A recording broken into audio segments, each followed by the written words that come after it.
Bismillahirrahmanirrahim. Assalamualaikum warahmatullahi wabarakatuh.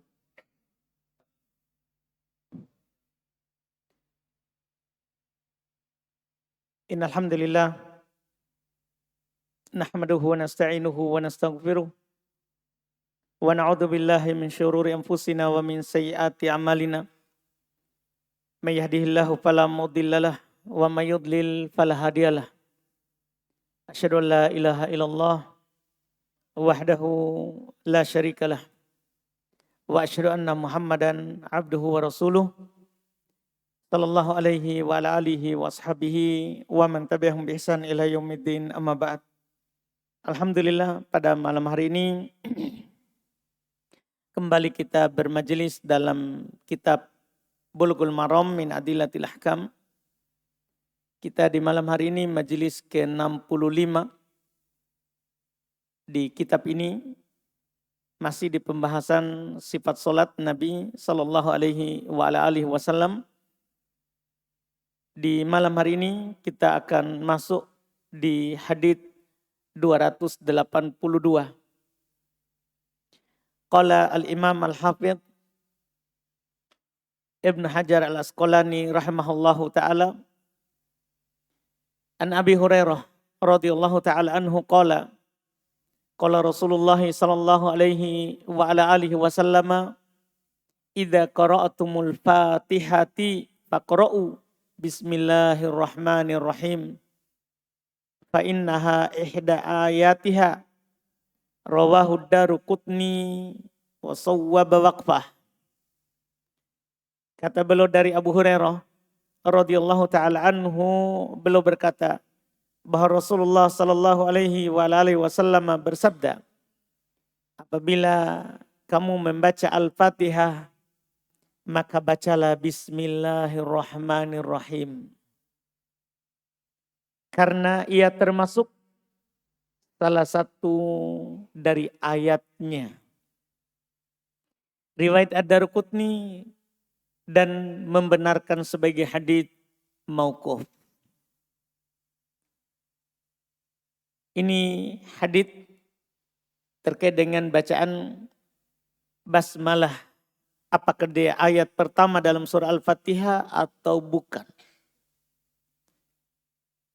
Sumber hadits ini diriwayatkan oleh Al-Imam Ad-Daruqutni sebagaimana yang Al-Hafidh Ibn Hajar katakan di kitab beliau jilid 1 halaman 312.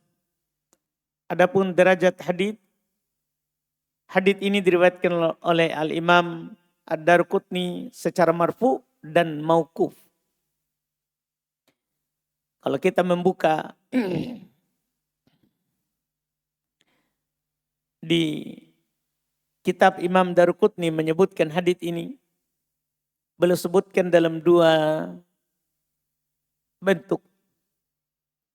Secara marfu maksudnya seperti lafaz ini.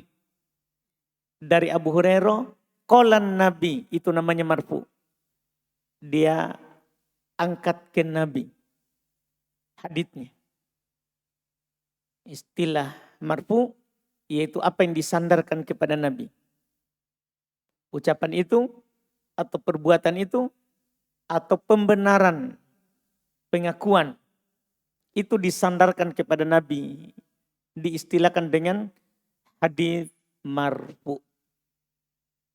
Kalau sahabat bilang qolan Nabi, atau sahabat bilang Nabi melakukan, atau sahabat bilang Nabi membenarkan, maka itu namanya hadits marfu. Ad-Daruqutni menyebutkan hadits ini secara marfu, berarti disandarkan kepada Nabi. Dan mauquf itu disandarkan kepada ucapan sahabat atau perbuatan sahabat atau pembenaran dari sahabat. Kalau ada dikatakan Umar berkata, Abu Bakar berkata, Umar berkata, Utsman berkata, Ali berkata, demikian pula sahabat lain, itu disebut dengan istilah mauquf. Itu disebut dengan istilah apa? Mauquf. Ini istilah hadits ini. Jadi ucapan disandarkan kepada Nabi namanya marfu. Ucapan yang disandarkan kepada sahabat namanya mauquf. Nah, hadits ini yang ada di hadapan kita ini dinukil dari Abu Hurairah secara marfu, berarti dia katakan, dia sandarkan kepada Nabi. Dan secara mauquf, yaitu berarti ucapan dari Abu Hurairah. Itu maksudnya. Jadi dalam kitab Al-Imam Ad-Daruqutni, ini hadis disebutkan secara marfu dan secara mauquf. Dan beliau, yaitu Al-Imam Ad-Daruqutni, menguatkan dia mauquf. Dari ucapan siapa? Dari ucapan Abu Hurairah. Kalau kita membuka kitab Al-Imam Ad-Daruqutni, beliau berkata di akhir hadis, wal mauquf asah. Dan yang mauquf itu lebih sahih. Itu lebih sahih. Juga hadis ini sebenarnya diriwayatkan oleh Al-Imam Al-Baihaqi di jilid 2 halaman 45. Dan beliau mengatakan yang mauquf lebih sahih. Jadi sama. Iya. Sehingga hadis ini dhaif secara marfu. Dhaif dari Nabi yang mengatakan basmalah itu ayat pertama dari Al-Fatihah. Yang benarnya ini dari ucapan Abu Hurairah. Dan dari sini bisa kita tahu kenapa Abu Hurairah di pekan lalu menjaharkan basmalah. Karena menurut Abu Hurairah itu basmalah adalah ayat pertama dalam surat Al-Fatihah. Inilah yang kita harus pahami. Fikih hadits berdasarkan hadits ini, basmalah merupakan ayat pertama dari surat Al-Fatihah. Itu sebenarnya berdasarkan hadits ini. Iya. Namun hadits ini dhaif. Sehingga kita susah membangun hukum di atas dhaifnya ini hadis. Hadis ini dhaif. Iya. Olehnya, karena hadis ini dhaif, mayoritas berpendapat bahwa basmalah bukan ayat pertama dalam surah Al-Fatihah. Basmalah adalah ayat tersendiri, pembuka setiap surat di dalam Al-Quran. Di dalam Al-Quran. Kecuali surat At-Taubah. Dan ini pendapat yang paling mendekati kebenaran. Kenapa? Alasan kita itu hadits yang ada di buku ini, ucapan Abu Hurairah ini, atau sandarkan Abu Hurairah menyandarkan kepada Nabi, ini diperselisihkan. Apakah ini ucapan Nabi atau ucapan Abu Hurairah? Apakah ini ucapan Nabi atau ucapan Abu Hurairah? Imam Ad-Daruqutni meriwayatkannya. Al-Imam Al-Baihaqi juga meriwayatkannya. Mereka berdua membenarkan ini ucapan Abu Hurairah. Iya. Syarat kita berhujjah dengan ucapan sahabat, karena sahih dari Abu Hurairah ini ucapan, itu dengan syarat tidak menyelisih dalil dan tidak diselisih oleh sahabat yang lain. Kita melihat apakah ucapan Abu Hurairah ini menyelisih dalil atau tidak. Maka jawabannya di sana ada hadis dari Abu Hurairah sendiri. Ada hadis dari Abu Hurairah sendiri, riwayat Imam Muslim. Riwayat Imam Muslim.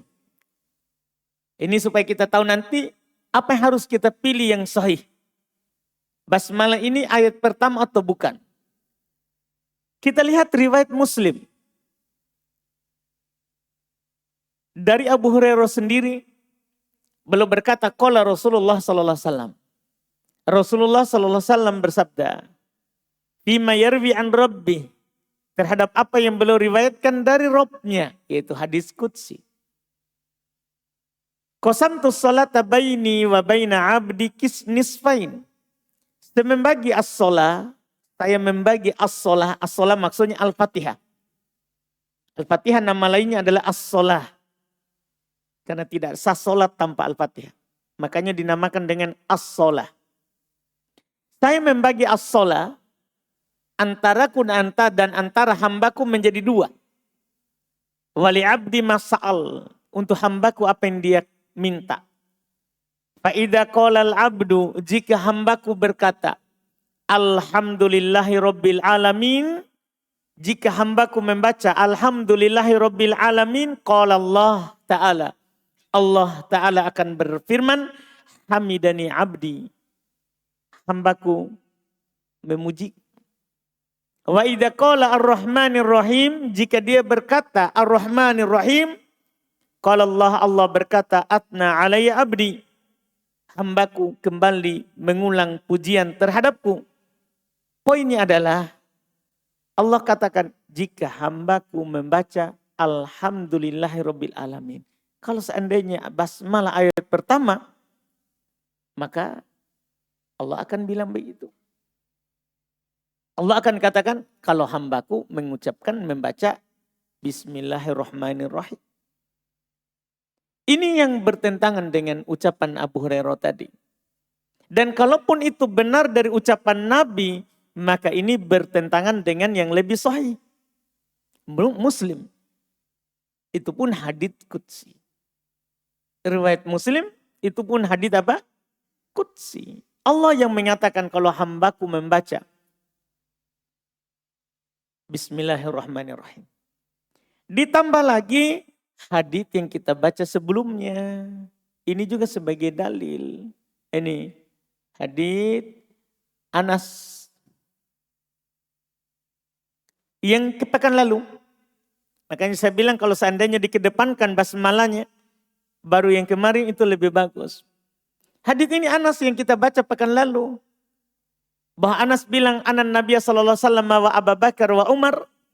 Bahwasanya Nabi sallallahu alaihi wasallam, Abu Bakar dan Umar kanu yaftatihuna shalah bi alhamdulillahi rabbil alamin. Bukhari Muslim. Adalah mereka membuka salat dengan alhamdulillahi rabbil alamin. La yadhkurun, ditambah oleh Muslim. La yadhkuruna bismillahirrahmanirrahim.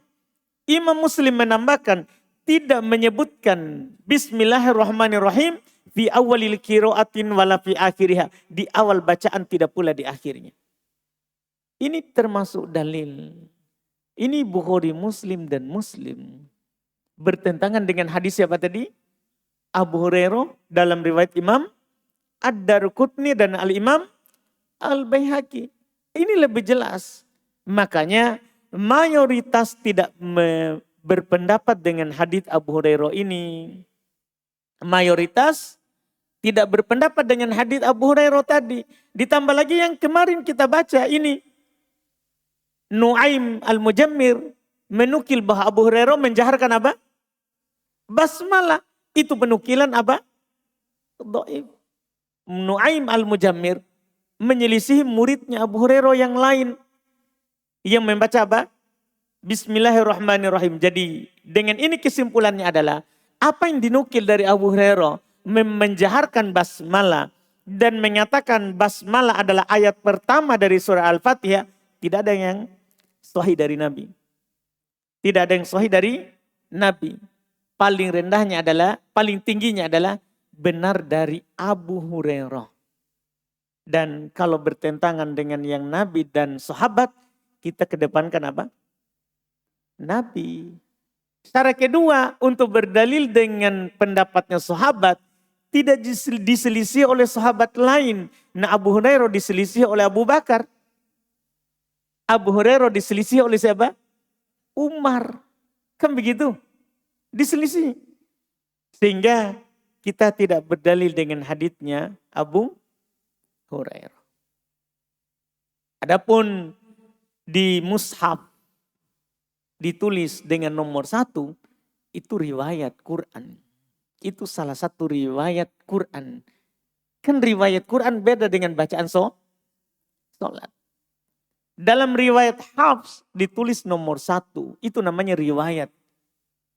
Itu riwayat. Itu ijtihad. Dari riwayat Quran yang menulisnya nomor 1. Adapun apakah dia ayat atau tidak dalam Al-Fatihah, maka yang paling kuatnya adalah yang dipilih oleh mayoritas ulama bahwa itu bukan ayat pertama. Bahwa itu bukan ayat yang pertama. Karena dalilnya lebih sahih, lebih kuat. Ya, lebih kuat. Dan itu tentunya tidak bisa dipertentangkan dengan apa yang ada di sini, hadits dari Abu Hurairah ini. Tidak bisa dipertentangkan dengan hadits yang dinukil dari Abu Hurairah. Cuman kita punya masalah, yaitu yang dilemparkan oleh ulama kita sebagai faedah tambahan. Karena sebenarnya ini sudah selesai dari masalah basmalah ini. Cuman di sana bukankah Al-Fatihah itu dikatakan sab'ul mathani, 7 ayat, tinggal itu saja. Iya. Kalau kita mengatakan basmalah bismillahirrahmanirrahim, bukan ayat pertama di atas pendapat mayoritas. Kan dengan basmalah dia 7 sampai akhir. Iya, 7 sampai akhir. Maka jawabannya tanpa basmalah itu memang sudah 7. Gimana itu? Itu alhamdulillahirabbil alamin itu 1.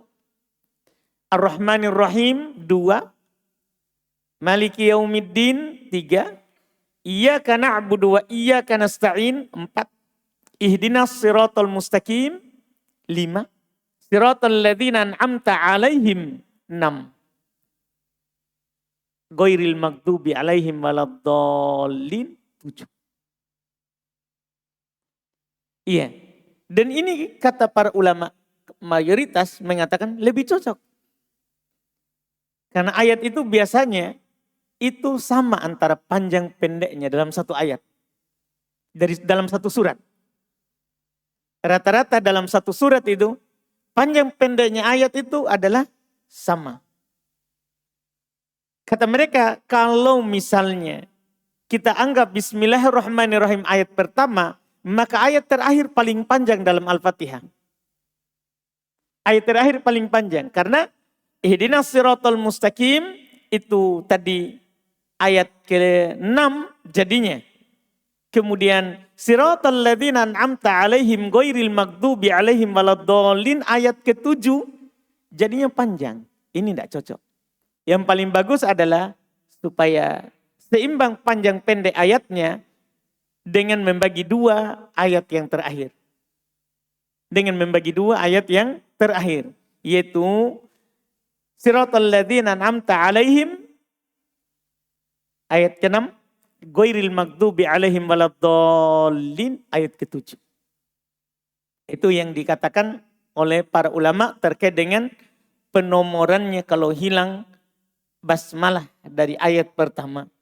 Dari ayat pertama. Ini semuanya adalah dijelaskan oleh mayoritas ulama rahimahumullahu ta'ala. Dengan ini kita sudah selesai dari pembahasan Al-Fatihah. Kita sudah selesai dari pembahasan Al-Fatihah. Sisa setelahnya amin. Pembahasan aminnya. Kata beliau di hadits 283. Wa anhu qala.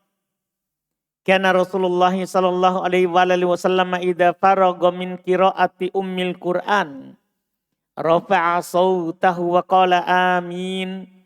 Rawahu Darqutni wa hassanah wal Hakim wa sahahahu wa li Abi Daud wa Tirmidzi min hadits Wa'il ibn Hujr nahwuhu.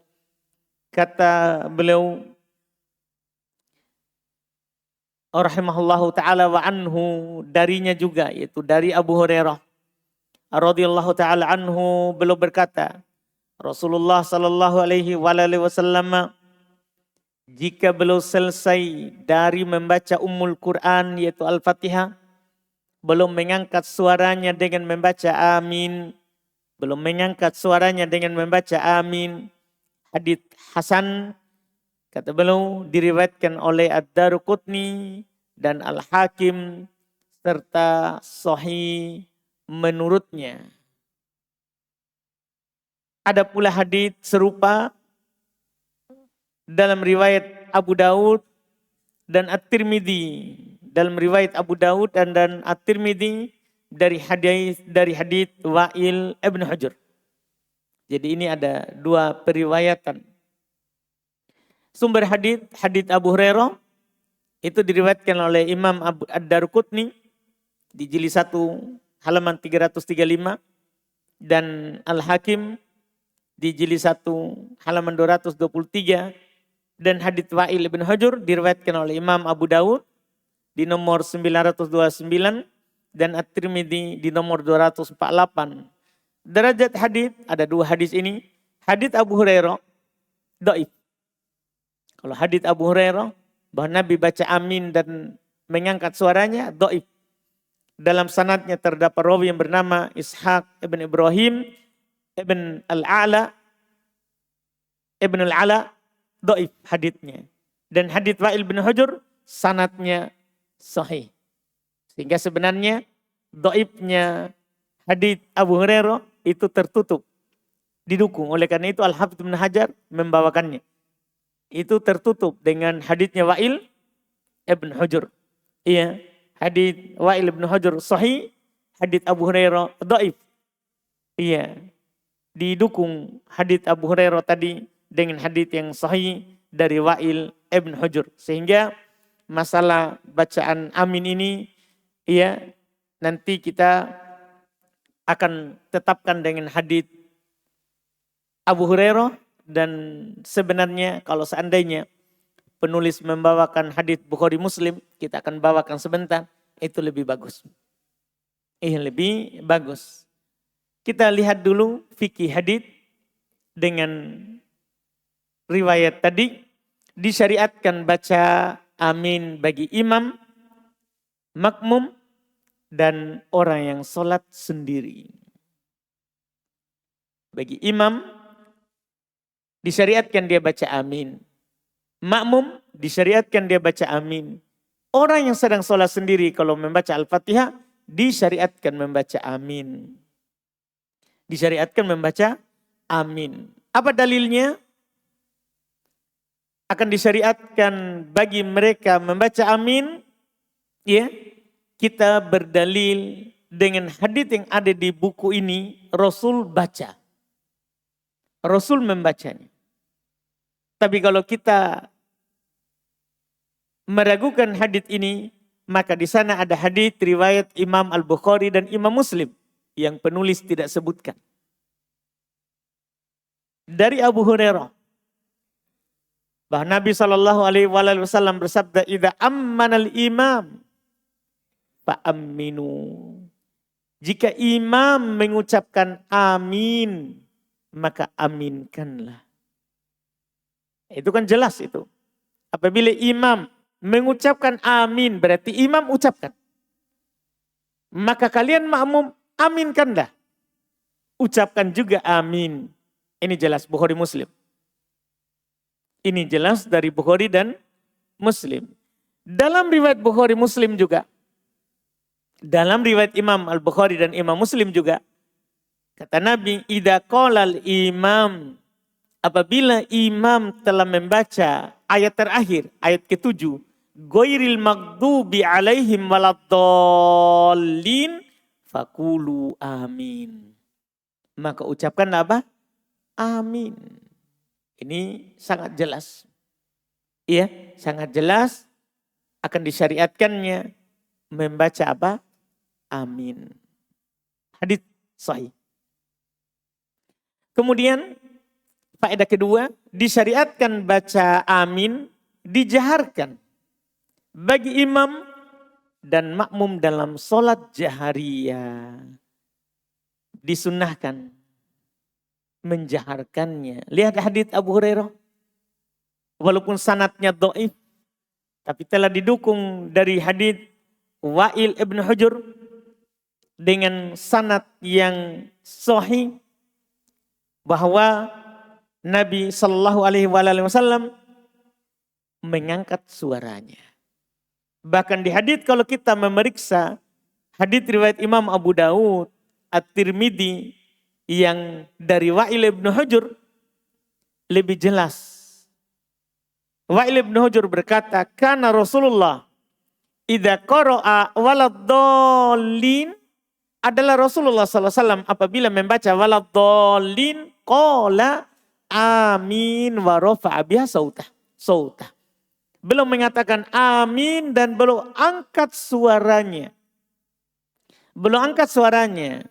Dan dalam riwayat juga dengan sanad yang sahih, faqala, Nabi berkata amin wa madda biha sautah. Belum bentangkan suaranya, belum panjangkan. Amin, belum panjangkan. Belum panjangkan suaranya. Ini yang disebutkan dalam hadits yang sahih akan disyariatkannya baca amin dalam sholat jahriyah untuk dijaharkan. Dalam sholat jahriyah untuk dijaharkan. Dan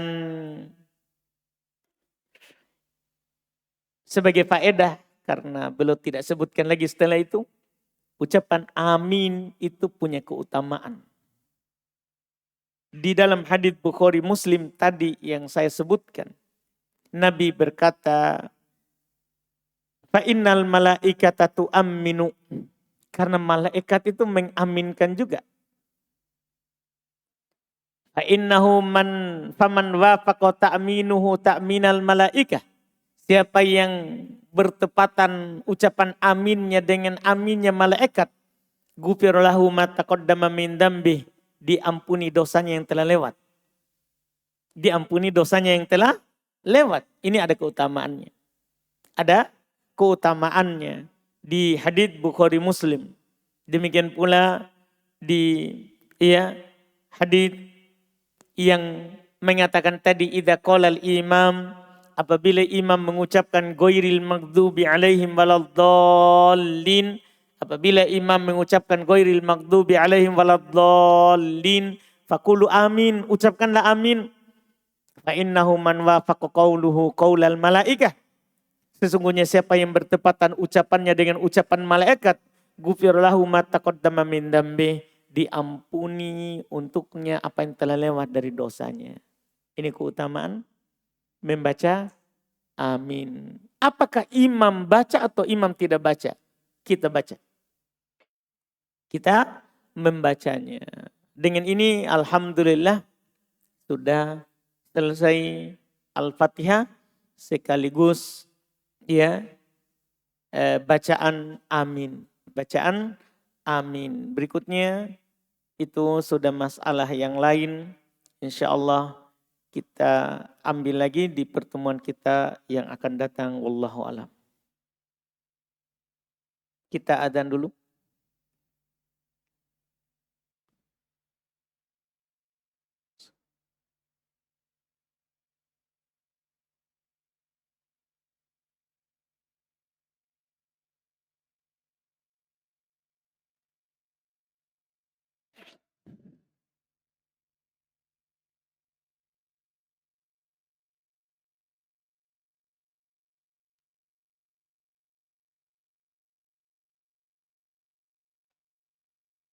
Kita masuk di tanya jawab.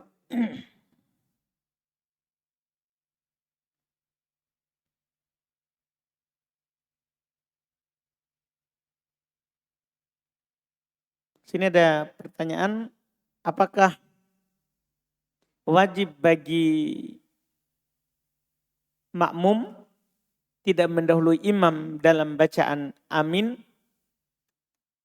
Kalau kita melihat hadits riwayat Abu Hurairah di Bukhari Muslim tadi yang saya baca, idza ammana fa aminu, idza qala al-imam amin faqulu amin.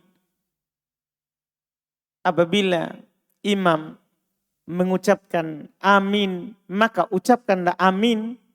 Ya, di situ pakai menggunakan ya lafaz fa, huruf fa.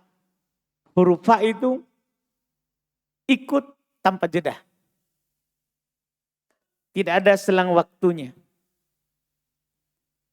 Cuman ketika kita melihat riwayat yang kedua dari Abu Hurairah juga riwayat Bukhari Muslim itu dengan lafaz idza qala al-imam ghairil maghdubi alaihim waladdallin, apabila imam mengucapkan ghairil maghdubi alaihim waladdallin faqulu amin, maka ucapkan langsung apa? Amin. Dari hadits ini kita mendapat faedah boleh kita bersamaan dengan ucapannya imam.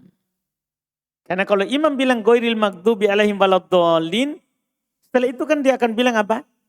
Amin. Di sini kata Nabi, ucapkanlah amin.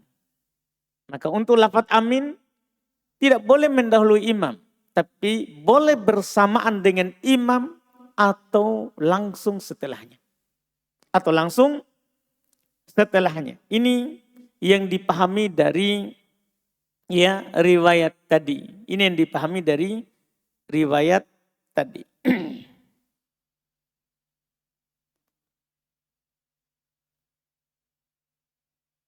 Apakah onani termasuk dosa besar? Jika iya, apa dalilnya Ustaz? Allah. Iya. Keras ya. Alhamdulillah. Ini susahnya kita ya. Tapi dimaklumi, alhamdulillah. Tidak masalah. Iya. Karena orang tentunya butuh dalil untuk berpegang dengan sesuatu. Onani itu termasuk dosa dan tentunya dosa besar. Dosa besar karena dia masuk dalam kategori zina. Cuman dia zina dengan tangan. Pakai tangannya. Pakai tangannya. Kalau pakai tangan istri enggak masuk ya. Khusus yang sudah menikah. Khusus yang sudah menikah, kalau dia pakai tangan sendiri enggak boleh. Tapi kalau dia pakai tangan istrinya, halal. Istrinya bebas dia berkebun terhadap istrinya. Dia mau menanam di mana saja, boleh. Iya. Tapi kalau orang yang belum punya istri, dia istimna melakukan onani, itu diharamkan. Adapun dalil itu di surat Al-Mu'minun, kita bisa baca di Al-Mu'minun kan ketika dibuka dengan firman Allah qad aflahal mu'minun, sungguh telah beruntung orang-orang yang beriman, disebutkan setelahnya sifatnya.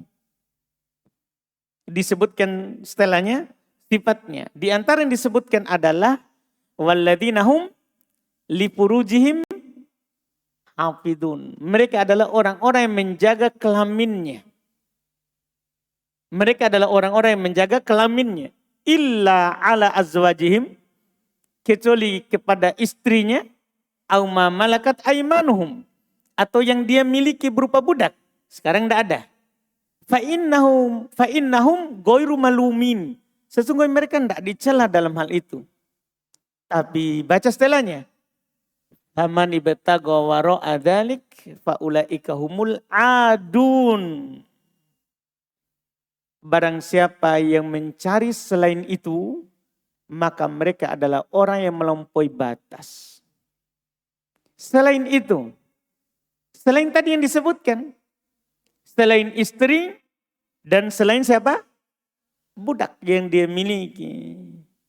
Selain istrinya, selain budak, jadi cuma dua yang tidak dianggap melampaui batas. Selain itu, kecuali itu saja.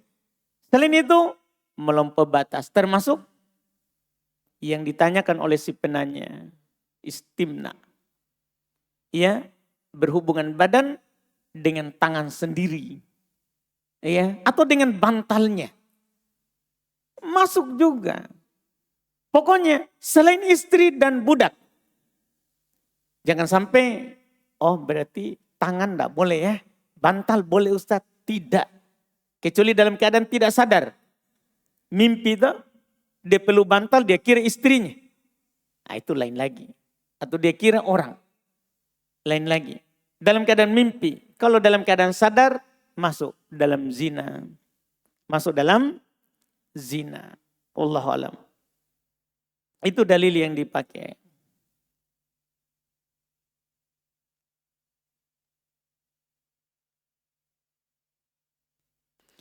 Apakah kakak atau adik tiri itu mahram? Dan bolehkah menikah dengannya? Bahaya nah ini pertanyaannya. Iya. Apakah kakak atau adik tiri itu mahram? Tergantung. Ini gimana ini modelnya? Apakah maksudnya kakak atau adik tiri tadi itu adalah yang sama-sama dibawa? Nah, kita dibawa oleh bapak kita. Atau kita dibawa oleh ibu kita begitu. Jadi bapak kita menikah dengan seorang janda. Sudah punya anak. Sama-sama bawa anak. Anaknya tidak mahram. Dipahami ini? Yang sama-sama dibawa. Adapun kita dibawa oleh bapak kita. Bapak kita menikah dengan seorang. Orang ini melahirkan anak dari bapak kita. Kan ada tiri juga namanya itu. Mahram. Mungkin bisa dipahami. Bisa jadi dipahami. Atau tidak. Alhamdulillah. Jadi yang sama-sama dibawa bukan mahram. Boleh menikah dengannya. Nah, jadi nanti ibu tirinya mertuanya. Judulnya itu ya. Iya. Bisa dipahami ini? Alhamdulillah aman itu kalau paham.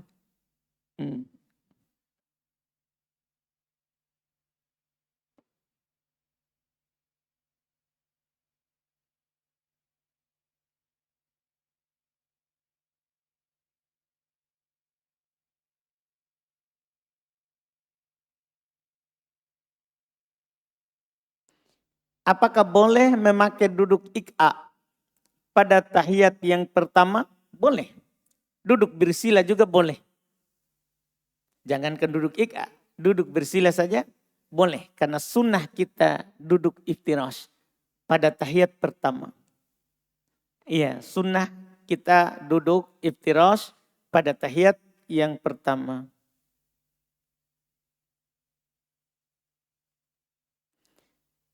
Jika seorang makmum telah selesai membaca bacaan tahiyat awal, tapi imam belum selesai, apakah makmum mengulang lagi bacaan tahiyat atau diam sampai imam selesai membaca tahiyat awal? Kalau makmum berpendapat berdoa hanya setelah membaca tahiyat akhir, kita juga berpendapat itu salah. Karena sebenarnya adalah yang diperselisihkan sholawat, bukan doanya. Apakah ada sholawat di tahiyat awal? Itu yang diperselisihkan. Kalau berdoa, itu ada di tahiyat awal dan ada di tahiyat akhir. Barakallahu fiik. Begitu, harus kita pahami itu. Karena setelah Nabi mengajarkan tahiyat, tasyahud, Nabi berkata, nanti akan datang haditsnya di pembahasan tasyahud, fal yatakhayyar, fal yakhtar minad du'a masya'a. Hendaklah dia pilih dari doa yang dia inginkan. Jadi setelah kita baca tahiyat dan imam belum bangkit, kita pilih doa.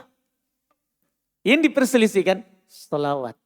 Apakah ada di tahiyat awal atau tidak?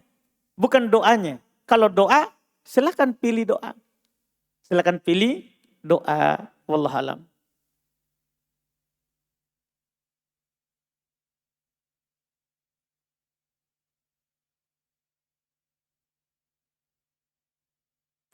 Kapan makmum mengikuti imam dalam gerakan sholat? Apakah misal saat ruku, imam sudah sempurna gerakannya, kita baru ikut ruku atau kapan Ustadz? Langsung setelahnya, kapan imam sudah Tunduk ruku kita ikut setelahnya tanpa jeda. Tanpa jeda. Karena semua ikut itu tanpa pakai huruf fa. Idza raka'a farka. Jika dia ruku maka rukulah. Tanpa jeda. Jika dia ruku maka rukulah. Tanpa jeda. Jadi kita langsung ikut setelahnya. Wallahu a'lam.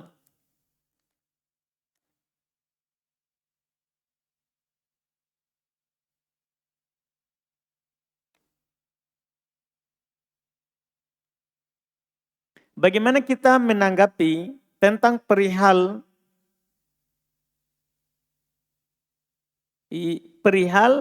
apa ini?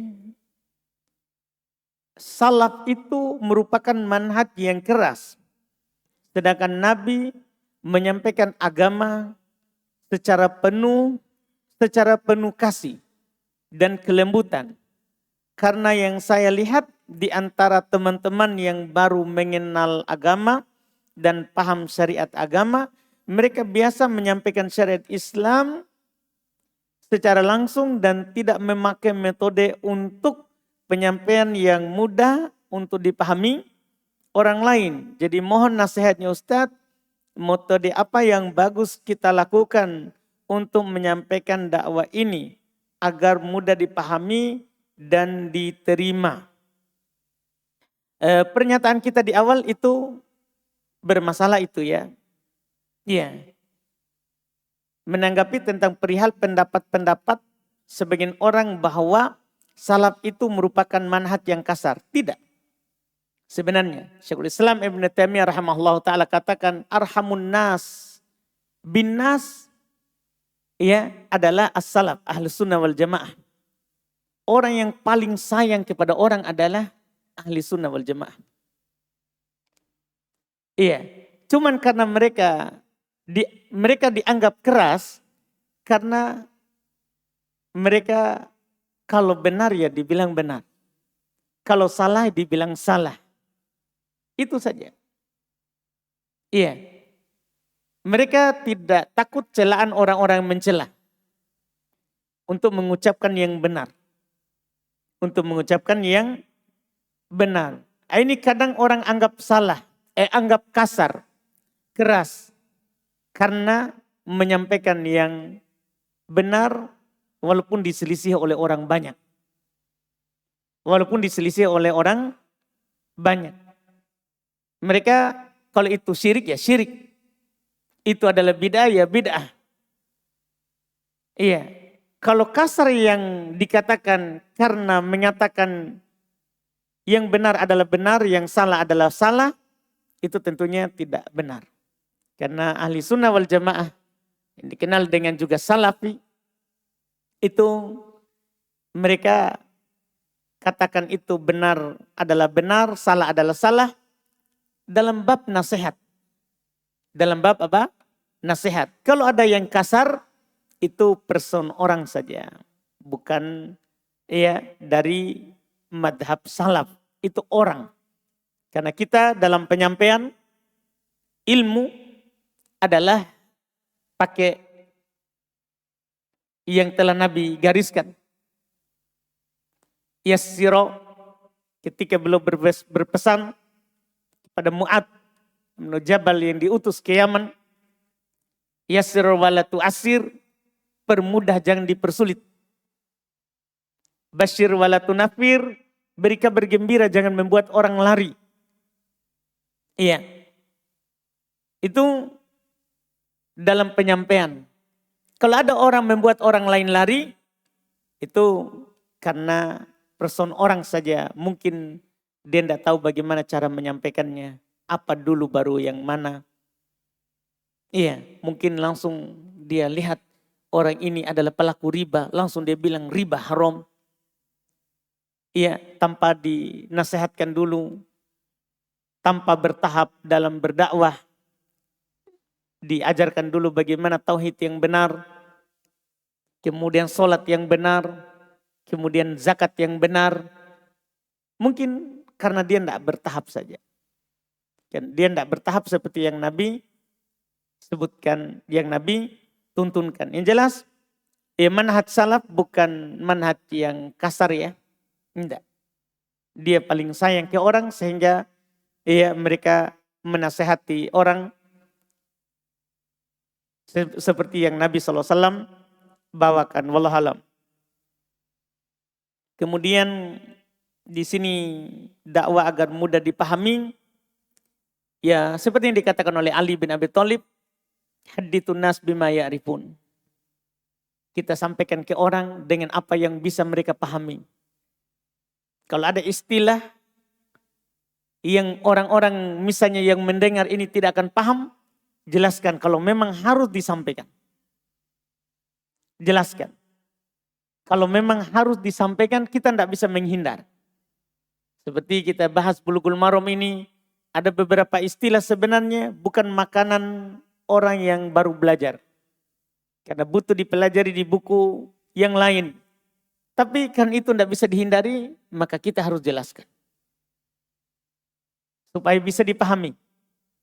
Tapi kalau tidak ada dan bisa kita hindari, maka kita sampaikan kepada orang sesuai dengan yang bisa mereka pahami. Sesuai dengan yang bisa mereka pahami. Karena tujuan dari penyampaian, supaya orang bertambah ilmunya, supaya itu menjadi nasihat untuk kaum muslimin yang hadir. Bukan menjadi hal yang menimbulkan masalah setelahnya. Bukan hal yang menimbulkan masalah setelahnya. Oleh karena itu kita dalam penyampaian adalah menyampaikan sesuai dengan yang dibutuhkan dengan cara yang paling mudah. Menyampaikan sesuai dengan yang dibutuhkan, karena boleh kita akhirkan sampai dibutuhkan. Kalau tidak dibutuhkan kita tidak akan singgung. Kita tidak akan sampaikan. Dengan cara yang paling mudah dan cara yang paling sederhana yang bisa dipahami. Yang bisa dipahami. Iya. Jelas mulai kalau kita bertanya di sini agar mudah dipahami, tentunya kita mulai dengan yang paling penting ya. Kemudian yang penting. Mulai dengan yang kecil, kemudian yang di atasnya. Jangan langsung yang tinggi. Jangan langsung pembahasan yang susah. Mulai saja dulu dengan pembahasan-pembahasan yang mudah orang pahami. Wallahualam.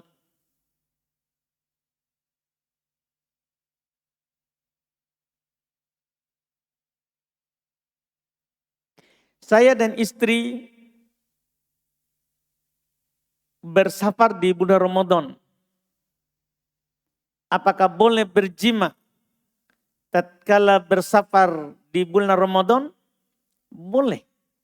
Karena musafir tidak wajib berpuasa.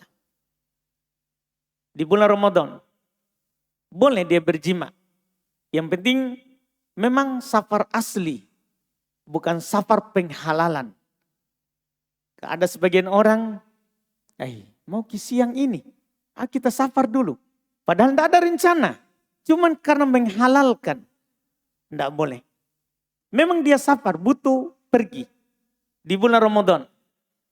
Kemudian dia tidak berpuasa, halal baginya untuk melakukan hubungan suami istri di siang hari. Di siang hari. Wallahualam.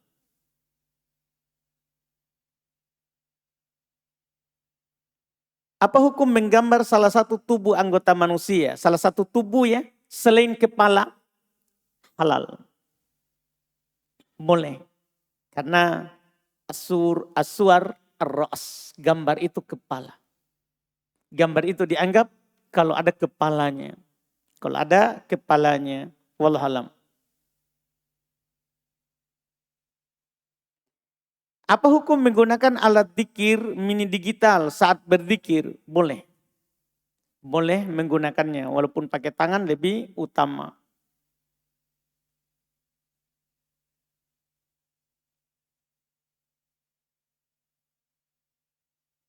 Apakah kita masih bisa berzikir pagi atau sore ketika waktunya sudah lewat? Contohnya saya ketiduran sampai siang. Sampai siang. Dan saya lupa zikir pagi. Enggak. Zikir pagi petang sudah ada waktunya. Kalau sudah lewat tidak diganti di tempat lain. Karena sudah lewat waktunya. Kalau kita masbuk, apakah kita perlu membaca surat pendek setelah baca Al-Fatihah atau langsung rukuk saja? Tergantung rakaat keberapa ini. Iya, tergantung rakaat keberapa. Apakah kita masbuk maksudnya juga masih sama imam atau tidak? Iya, kalau kita maksudnya sini masbuk, kemudian kita mau menggenapkan rakaat setelahnya, maka tergantung. Kalau kita genapkan misalnya baru rakaat pertama kita dapat. Sehingga kita kalau bangkit berarti terhitung rakaat kedua. Maka kita baca surah pendek setelahnya. Sunnah hukumnya. Sunnah hukumnya. Tapi kalau kita sisa rakaat ketiga dan keempat, kita tidak sunnah baca surat setelah Al-Fatihah. Karena sunnah baca surat setelah Al-Fatihah adalah di rakaat pertama dan kedua. Itu pun di sholat sir. Adapun di sholat jahriyah tidak. Kita hanya baca Al-Fatihah. Wallahu alam.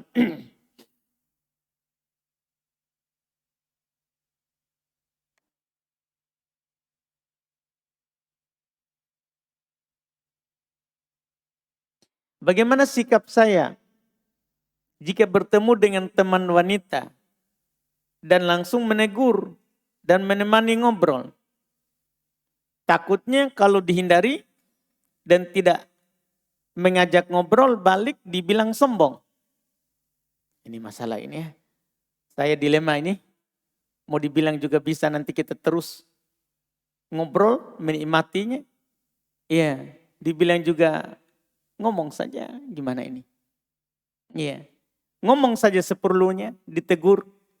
Kita nyahut saja seperlunya. Seperlunya. Kalau keluar dari seperlunya, enggak. Kalau keluar dari lebih dari seperlunya, tidak. Jangan dilayani. Jangan dilayani. Wallahu alam.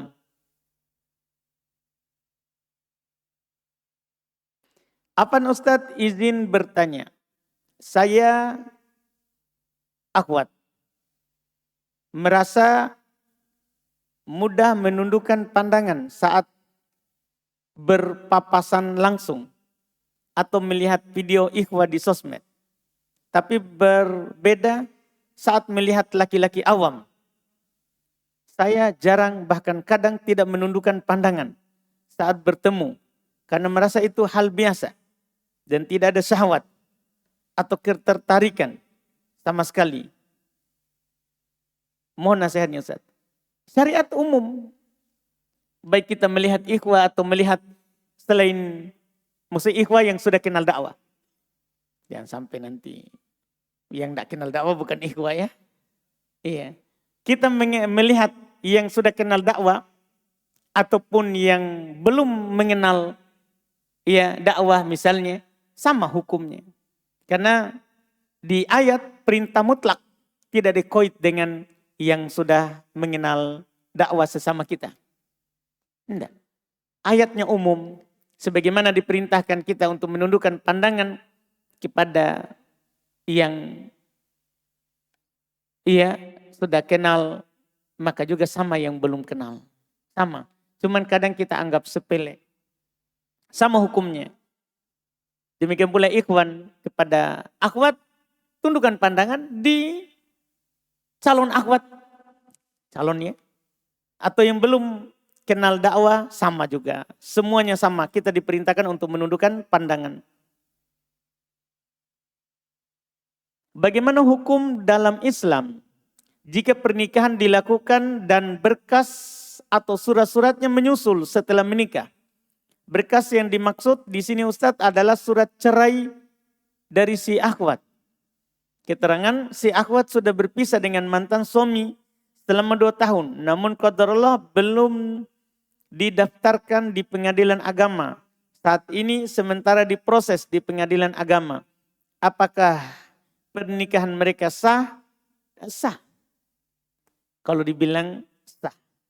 Iya, tapi kalau kita bersabar sedikit supaya sah secara agama, sah juga secara negara, lebih bagus. Lebih selamat, wallahu alam.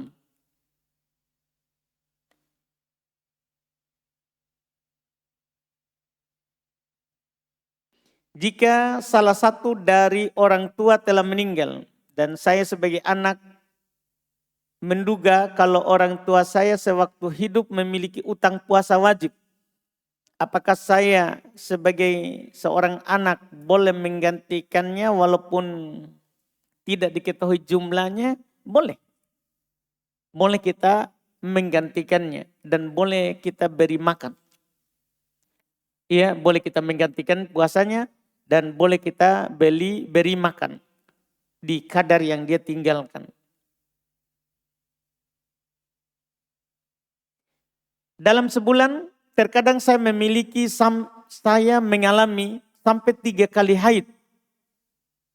Haid berlangsung sekitar 4 hari. Hal ini disebabkan karena suatu penyakit yang diderita atau obat yang saya konsumsi sehingga mempengaruhi siklus haid saya, Ustaz. Pertanyaannya, bagaimana dengan sholat saya, Ustaz? Apakah tetap saya kerjakan apabila darah itu keluar atau bagaimana, Ustaz? Ciri darah yang keluar berwarna merah gelap, kadang disertai dengan darah yang menggumpal, tidak berbau, dan keruh saat di air. Saat di air keruh, bukan darah haid. Itulah perbedaan darah haid sama darah yang bukan haid. Kalau darah kita terluka dan kena air, airnya akan berwarna keruh. Luka dimanapun itu dari badan kita, kepala, tangan, kaki. Iya, kalau ada dari badan kita terluka, kena air, maka airnya akan berwarna keruh. Maka ketika seorang perempuan mengalami pendarahan dan dia masukkan di air, airnya berwarna keruh, bukan haid. Karena darah haid kalau kena air akan berwarna merah. Akan berwarna merah. Jadi dengan ucapan kita yang terakhir itu bukan darah haid. Itu bukan darah haid. Dan keruh saat di air. Itu sudah ciri-cirinya ya. Kemudian kita juga bilang tadi berwarna merah gelap. Itu bisa dikatakan haid kalau itu sebenarnya. Tapi kan itu bukan salah satu-satunya cirinya. Kadang disertai dengan darah yang menggumpal. Ini darah yang menggumpal ini kalau keluar sebenarnya di perempuan bisa saja haid, bisa saja tidak. Tergantung menggumpalnya kapan. Kalau menggumpalnya setelah keluar, jadi dia sudah mengalir, tertahan, menggumpal. Bukan darah haid. Itu dipastikan bukan darah haid. Tapi kalau menggumpalnya dari keluarnya, dari dalam. Keluar dari dalam keadaan menggumpal. Itu haid, bisa haid. Karena tidak pecah dari dalam. Karena darah haid itu akan mengalir. Jadi darah haid itu dia di dalam rahim menggumpal. Mengalir ke rahimnya seorang perempuan, menggumpal, tertahan. Ketika dia pecah, itulah yang mengalir keluar. Itu yang mengalir keluar. Tapi kadang juga tidak pecah di dalam. Hanya pecah sebagian, kemudian keluar sebagiannya dalam keadaan apa? Menggumpal. Maka kata menggumpal ini dilihat. Apakah menggumpal dari dalam atau menggumpal saat sudah keluar. Kalau dia menggumpal saat sudah mengalir, keluar, bukan haid. Itu dipastikan bukan haid. Iya, seorang itu haid ya sekali dalam sebulan. Nabi SAW pernah didatangi oleh seorang yang selalu keluar darah haidnya. Maka Nabi anjurkan kepadanya, iya, darah haid itu darah yang dikenal, maksudnya lihat dulu ciri-cirinya. Kalau tidak bisa juga dikenal, maka haidlah seperti kebanyakan perempuan haid. 7 hari atau 6 hari. Sisanya bukan darah haid. Bukan darah haid. Masya Allah, masih banyak ya. Kita coba lihat satu lagi saja. Saya pernah sholat dan lupa membaca surat pendek setelah membaca Al-Fatihah. Saya langsung ruku. Apakah saya harus sujud sahwi Ustadz? Dan saya mau bertanya Ustadz, perbedaan sujud sahwi sebelum salam dan setelah salam. Berarti dua ya pertanyaannya. Pertama, kita perlu mengetahui hukum membaca surat setelah Al-Fatihah sunnah. Bukan wajib, bukan rukun. Sunnah. Kalau kita baca Al-Fatihah saja baru langsung kita ruku, tidak masalah. Dengan sholat kita sah. Kemudian apakah kalau lupa membaca surat setelah Al-Fatihah, kita sujud sahwi? Tidak. Karena sujud sahwi itu meninggalkan yang wajib atau yang rukun. Itu yang sujud sahwi. Yang sujud sahwi. Adapun meninggalkan yang sunnah, tidak sujud sahwi. Kemudian perbedaan sujud sahwi sebelum salam dan setelah salam. Sujud sahwi sebelum salam atau setelah salam sama saja. Boleh. Dua-duanya boleh dilakukan. Cuman para ulama menjelaskan yang lebih utamanya. Maka dilihat kalau mengurangi sunnahnya sebelum salam. Misal kita harusnya duduk tasyahud awal. Kita langsung berdiri. Sunnahnya sebelum salam. Karena kita mengurangi. Kita mengurangi yang harus dilakukan. Kalau kita menambah setelah salam. Misal harusnya kita duduk tasyahud akhir. Tapi kita berdiri. Setelah sadar kita langsung duduk. Berarti kita menambah. Kalau menambah setelah salam. Kalau kita menambah setelah salam. Itu wallahualam. Walaupun boleh saja sah. Kita sujud sahwi sebelum salam. Dan sah kita sujud sahwi setelah salam. Cuman sunnahnya tadi seperti itu. Mengurangi maka sebelum salam. 2 kali sujud. Kemudian salam. Kemudian salam. Kalau menambah maka setelah salam. Setelah sujud 2 kali. Salam lagi. Salam lagi. Jadi kan kita sudah salam tadi. Kemudian sujud 2 kali. Bangkit dari sujud kedua. Langsung salam. Langsung salam 2 kali. Salam. Wallahualam. Kita cukupkan dulu. Mudah-mudahan bermanfaat. InsyaAllah kita lanjut lagi di pertemuan akan datang. Subhanakallahumma wa bihamdika asyhadu an la ilaha illa anta astaghfiruka wa atubu ilaik. Assalamualaikum warahmatullahi wabarakatuh.